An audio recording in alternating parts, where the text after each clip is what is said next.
You got it. All right. Okay. So, first, tell us your full name, the year and place that you were born. My full name is Jean Baptiste Gerard Cornet. Mm-hmm. I was born November 6th, 1943, Okay. in Port-au-Prince, Okay. Haiti. All right. Okay. So, tell us about some memories, things that you remember about growing up in Haiti.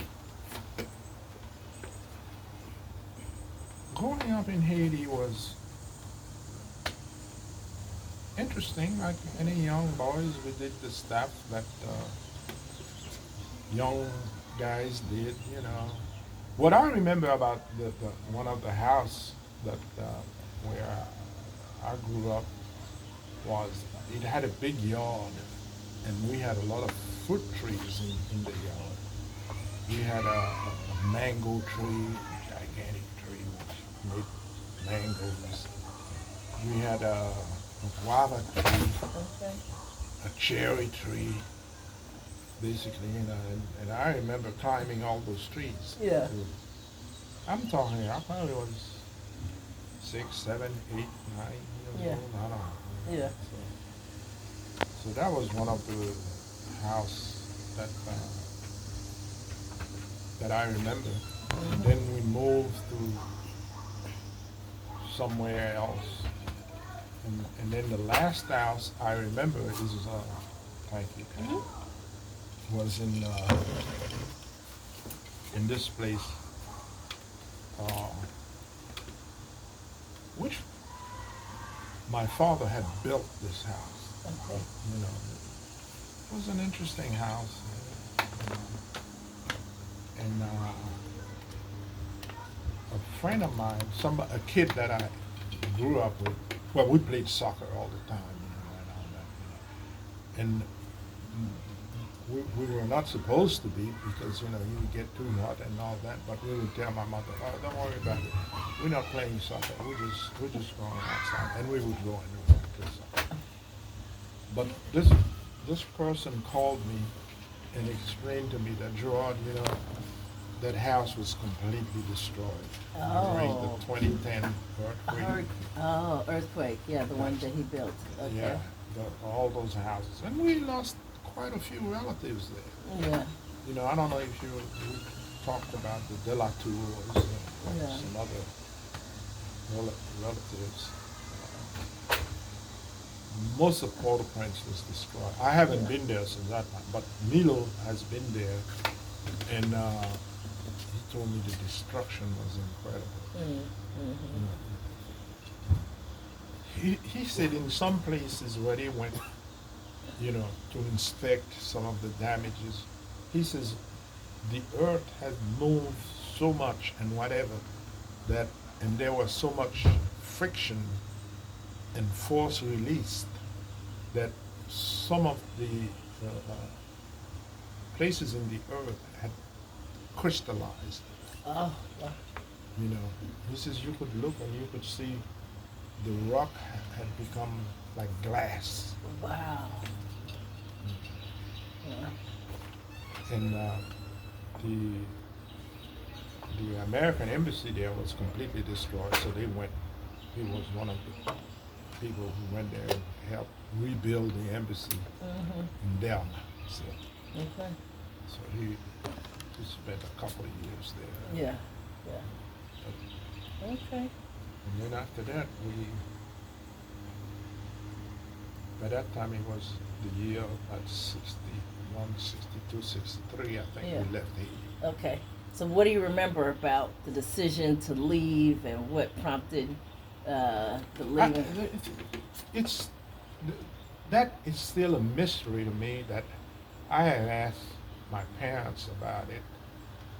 The most incredible story was told by my father, who told me, you know, uh, uh, that the reason they left Haiti was my godfather, who had become, who was a good friend of my father. I think that he had become the minister of public works But they tell me that the president of Haiti had a girlfriend, and he was messing with this girl also. And I think Duvalier told him, you know, don't be messing with my woman or something. And he says, ah. So the next thing they did is they said he had stolen some money, threw him in jail, and when they did that, I they were want to know looking. whose is the worst. They were looking for some of his friends and whatever, and they came and they told my father he better leave. But what I remember is, I was a little kid, and I remember this truck full of soldiers came up, and one of them, I never forget that, was crouched in the back of a pickup truck behind what appears to be a machine gun. Huh? But my mother told me that a friend of hers, somebody she grew up with, was a general in the Haitian army, had called her or told her, you know, you better tell Emil, my father, to make sure he wasn't there. So Yeah. my father took refuge because they wanted to arrest him. Took refuge to the Dutch embassy, and for some reason the Dutch ambassador knew some of the American embassy people, so he got transferred to the American embassy and eventually booked. Yeah. Left. But I remember from that evening, I never saw my father again until a year and a half later, or maybe 2 years, when I saw him in New York. Yeah. You know, they say, oh, he had gone to New York or whatever. So Okay. that's what I remember. Yeah. Okay. You know. So I remember Grandpa used to tell these stories about the American occupation. During the American occupation, do you remember any of those stories or anything he used to talk about? No, but I remember him telling stories about the American occupation. Of course, I wasn't born, Yeah. and he remembers the American occupation. It was a fight. The American occupation was never accepted by the Haitians. It was a number of, I would call them guerrilla type of tactics Yeah. or techniques they use Yeah. against the American occupation. Yeah. Okay. Where they would always, every night, kill the Marines and stuff like, or ambush the Marines and Yeah. stuff like that. Yeah. So that's what I remember about Okay. him telling stories like that. Okay. Gotcha. Do you remember what actually ended the American occupation? The Americans get tired of losing people there, and Yeah. they just got up one day, and Okay. my understanding is they said, we are leaving. Okay. Yeah. And they got all their Marines back to their ships, Yeah. and they booked. Okay. Gotcha. Okay. So you were saying when the family left, so that Grandpa, your dad, left, and you didn't see him for 2 years. So you flew. Who did you fly over to New York with? The entire family, my mother and 4 kids. Okay. Yeah.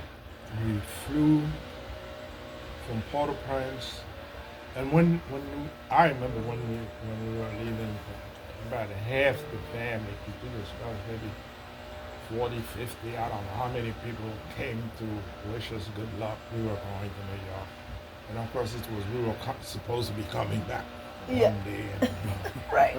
so we flew from New York to San Juan. Yeah. From Port-au-Prince to San Juan. To San Juan, yeah. And at the time it was still propeller. Yeah. Yeah.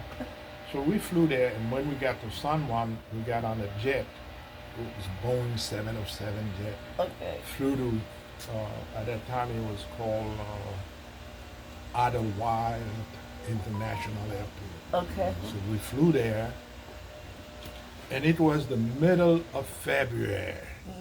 Can you imagine we were dressed, Yeah. you know, maybe we had long pants, but we Yeah. like that. And we had to go from Queens, Yeah. where that airport is, Yeah. to Manhattan. Yeah. Yeah. Yeah. And it was winter. Yeah. Yeah. Snow on the ground. I had never seen snow before. Walking that thing was cold. People were looking at us like, why are they dressed like that? Yeah. Yeah. Yeah. You know? So we went to an apartment in the west side near the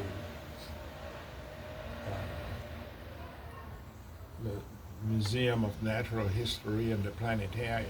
Okay. We live on 81st Street. Yeah. It was a big apartment, I remember. It had 3 bedrooms and kitchen and all that. Yeah. You know. I mean, I don't remember. And we were on the 10th floor, maybe the 9th floor. Okay. That's what I remember. Yeah. Yeah. Okay. And then, what was it like getting adjusted to living in New York? Well, uh, the thing that surprised me about New York, I don't know about getting adjusted or whatever, it was number one, the amount of lights, Oh. Okay. neon lights, flashing lights, cars and things. And since we were on the west side of Manhattan, Yeah. the music blasting from every little store, you know, mostly Spanish music, because there were a lot of Puerto Ricans and Cubans on Amsterdam Avenue and on Broadway and the all kind of people walking up down the street. You could see that somewhere Asiatic, some. One thing we didn't see much in Haiti at all, rarely, were people with blonde hair. You know, you go, Yeah. how can somebody's hair be that color? You know, Right. uh, it, it wasn't that the color of their skin wasn't something too impressive, because there were a lot of light-skinned people in Haiti and all that, but the color of their hair, Yeah. the blonde. You know, I think maybe that's when Marilyn Monroe was the big star here or Okay, something. So yeah. everybody had, you know Yeah. how it is here, they copy whatever the star do. So people Right. had, what's wrong with this person? Why is her hair? I mean, that really looked weird. But anyway, Yeah. Okay. but getting adjusted, Yeah. you know. So Aunt Gladys was telling me that all these families came, cousins and other family came. Do you remember that? After that situation in Haiti deteriorated, you know, Papa Doc really became a dictator, kind of what's sort of happening here a little bit, you know, where he had a lot of people who were supporting his dictatorship, and people thought this country was really free. Of course, we knew nothing about what was happening in the South and all these things. You know, Right. the people were just coming here to New York, and it was a pilgrimage that I think people were making, going to the Statue of Liberty, which says, "Give me your poor, your blah blah blah, your yearning to be free." Yeah. And we all were yearning to be free from a place where if you didn't like the government, you couldn't say, this guy is a moron, you know. Yeah. Now you see what happened. You see, if you say you're a moron, you lose your job. Look at that guy who just, TV show got canceled, and this guy, they fire him because if you say, I don't like what's going on, Yeah. you know. So that's one of the things that I remember. Okay. Okay. You know. So, what do you remember? So, tell us any stories about your mom or your dad or any cousins or any, like, what do you remember about different families? Uh, Nothing special. I just remember after that my dad tried to bring his brother here, and eventually brought his brother came here. What was his brother's name? His brother was Felix, but we Felix. call him Fefe. Okay. Feifei. Yes. Yeah. Okay, I Yeah. remember Yes. Feifei. Yes. I Felix. I think I'm hearing that name for the first time this weekend because I don't remember you calling him that. Yeah, but you know, your mother always make fun of the way the Haitians, you know, it's Fefe and Nene and Yeah. Juju and Yeah. you Yeah. know all those sort of nicknames that we Yeah. call each other. But that's Okay. and you know, Aunt Gladys to us was never Aunt Gladys. She Yeah. was Poupette. Yeah. Yeah. And Emil is Milo. It's Milo. You know, so you know, so that's the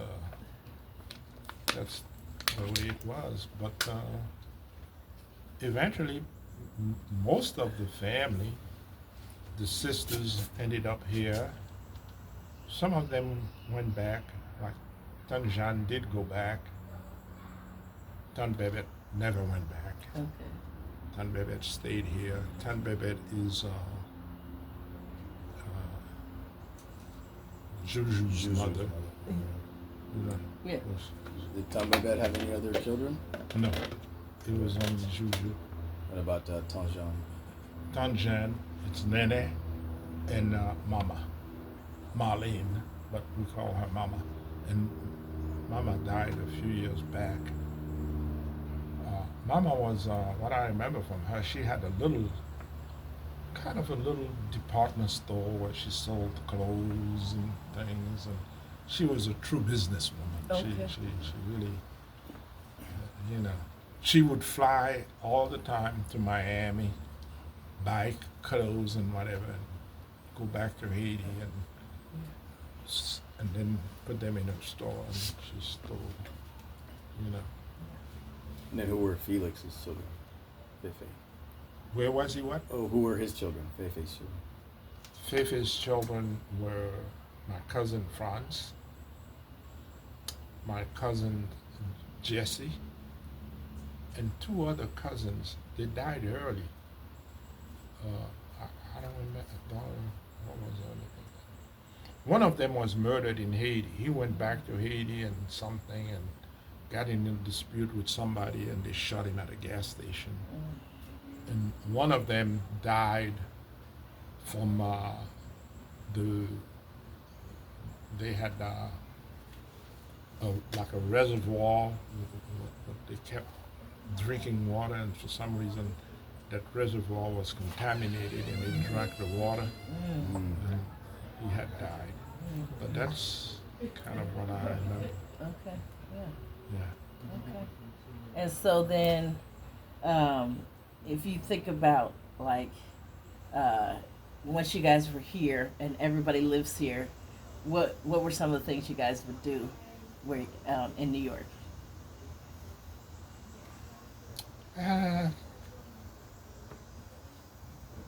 Basically, we would go to the aunt's house. Like, they used to come a lot to my.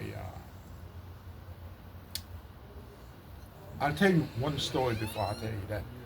My father, when he came here, he was already a civil engineer, so, you know, but he went back to school and got a master's in structural engineering. Okay. And then he got to work for this firm. And he told me he was working as a draftsman for this firm. And he said they were paying him $60 a week or something like that. And he says one day, suddenly the big boss called him to his office. So he said, oh, shit, he's going to lose his job, because usually when it's to fire, so he went in there. And the boss said, hey man, we got to apologize because, you know, we didn't know you had a master's in structural engineering. You know, he says, well, it's on my application, you know. Yeah. So, we just didn't know. You got to forgive me. So he said he went from making $60 a week to making $350 a week. Wow. Well, that's because by that time, Martin Luther King was Yeah. out there preaching, Right. and Malcolm X was telling them, by any means necessary, That's right. and all these other. So don't never let them tell you that these Yeah. things don't matter, because they matter. And what's his name? The young guy, Stokely Carmichael was Yeah. out there Right. telling them, Right, right. So they figured we don't want any trouble. So Yeah. he says many of the people who were way overqualified, Yeah. suddenly they said, we just made a mistake. So Right. after he started making that kind of salary and whatever, Yeah. after a couple of years, he was able to buy a house. Yeah. You know, the house In you know, Queens, in yeah. Queens and whatever. So we moved there and lived there. But what the families, many of them, that's what happened. You know, not just her, him, and Tante Adu did the same thing, and some of them were able to buy houses. Yeah. You know, were able to afford to because the salary they were making enough money. But they would visit each other at those houses, and, you know, and I would come. Maybe you were a baby, and Michael. Yeah. We would go to visit them and whatever. Your mother didn't like to visit because one of the Haitian custom was, you know, you go around and you had to kiss each people. All the aunts were sitting there, you Yeah. know, aunts and cousins and all that. Yeah, yeah, yeah. And they would cook a big dinner, and Yeah. you had to go around and kiss everybody on both cheeks. Yeah. Yeah. Yeah. And your mother would tell, oh, I am not going over there to kiss anybody. I'm not going to do that. I said, because you got to. You know, it's our custom. I don't know. Sometimes she would go and reluctantly. I mean, they would sit on these long Yeah. things in the living room or in the backyard, and you know, Right. and you had to go. And she didn't want to do that. Oh, good. Many things she didn't like because if you guys would get sick and whatever, they would recommend their Yeah. uh, Tease. teas and their medicine. They would say, oh, you know, of course everybody had a little garden, Yeah. maybe not as big as this, but they had medicinal plants in there. Yeah. Oh, you know, we're gonna make her a little tea, and you know, Yeah, yeah. and we're gonna give the baby some tea. So, nobody ain't gonna give my baby no tea, no nothing. But What would be in the fortunately, teas? What kind well, of you know, stuff? they would take Like and leave herbs some and stuff? herbs and boil it, and you know, Yeah, put some lemon in it, put some honey in it, and Okay. Yeah. but that was the thing. She didn't like that. You know, no tea for me. Yeah. Fortunately, she didn't speak Creole. She Yeah. didn't, you know, so half the time when they tell me they're going to give Michael some tea or they're going to Yeah. give Nataki some, Yeah. whatever the thing is, she said, what they told you? I said, there ain't nothing they told me. Everything will be fine and whatever. And if they would want to, I would make sure she went all right. I said, yeah, Michael, you know.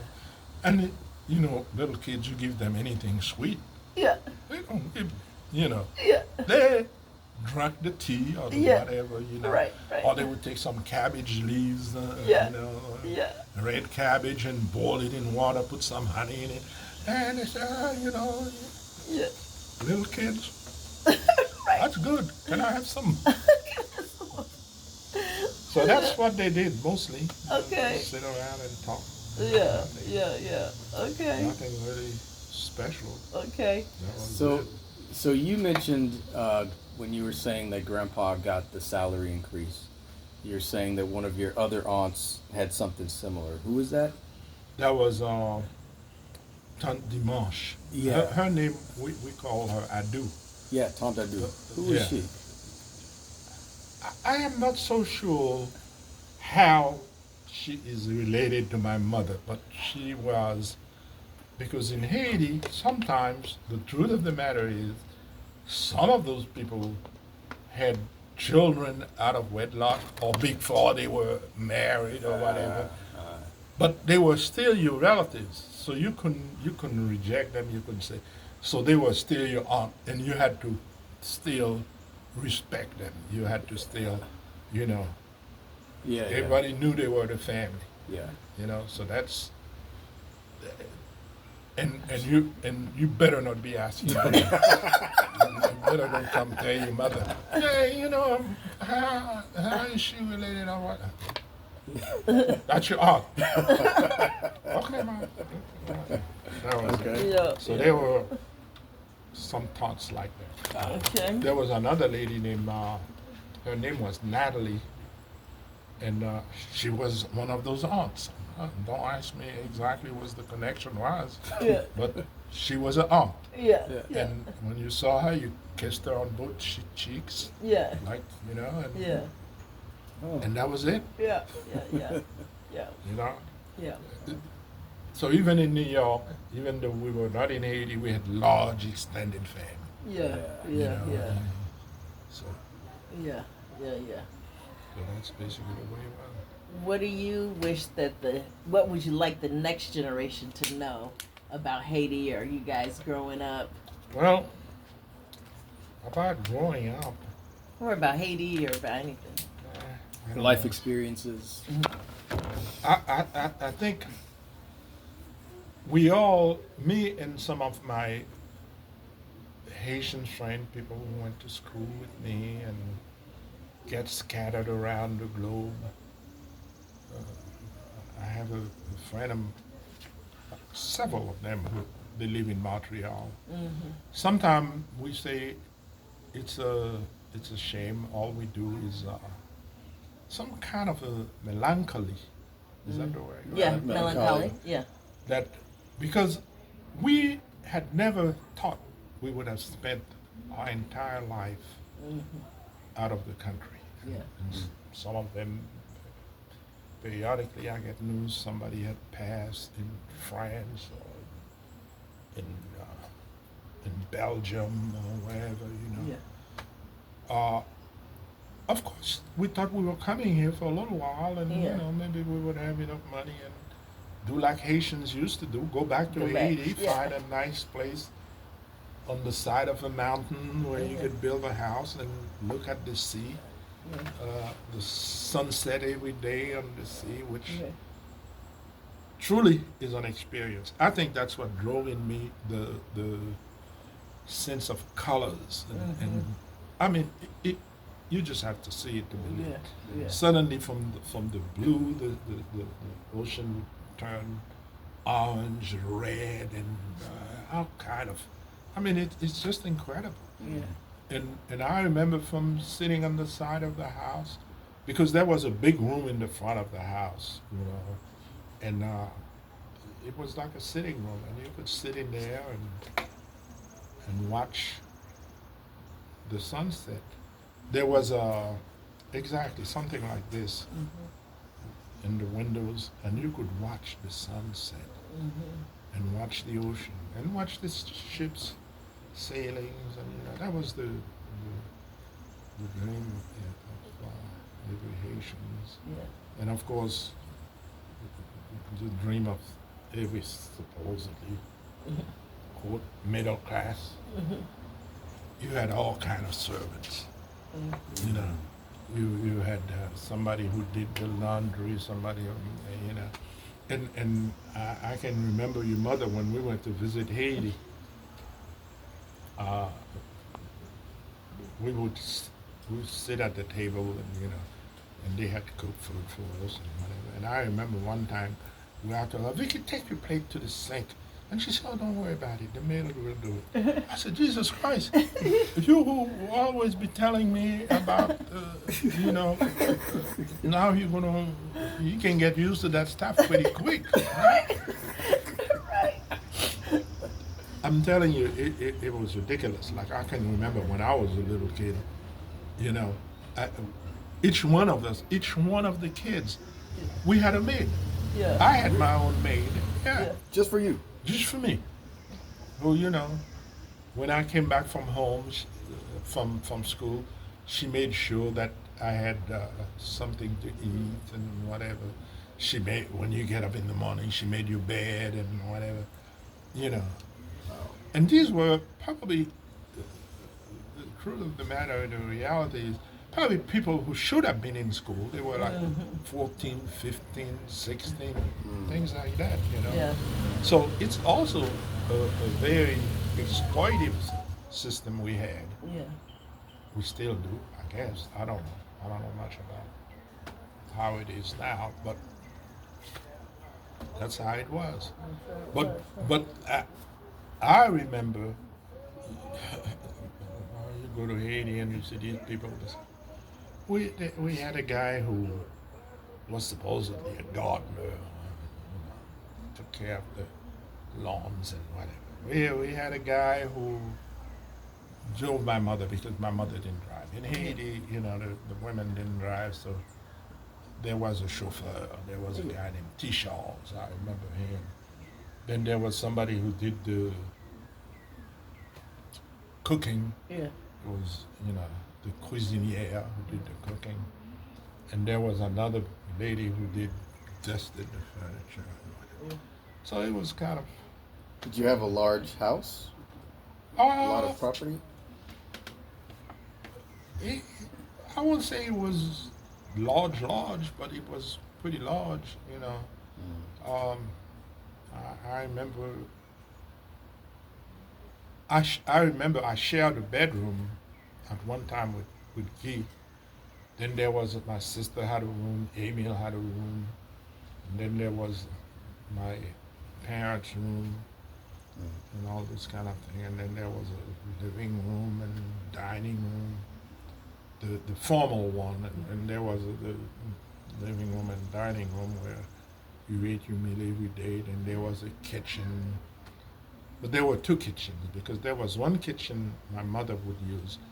It was a kitchen that had a gas stove.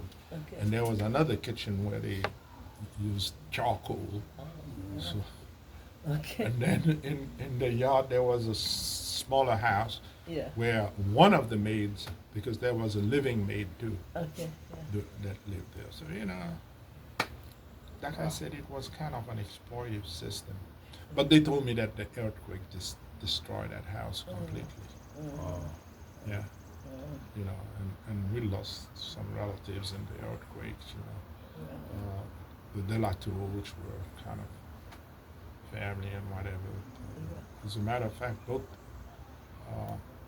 her husband and a couple of the maids perished in that earthquake.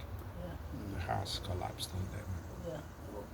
Do you think there's going to be a time where people can travel back to Haiti?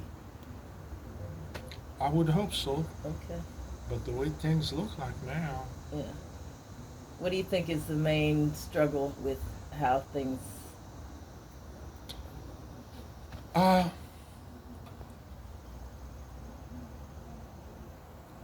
the I really don't know exactly how to put it, but I think the problem is,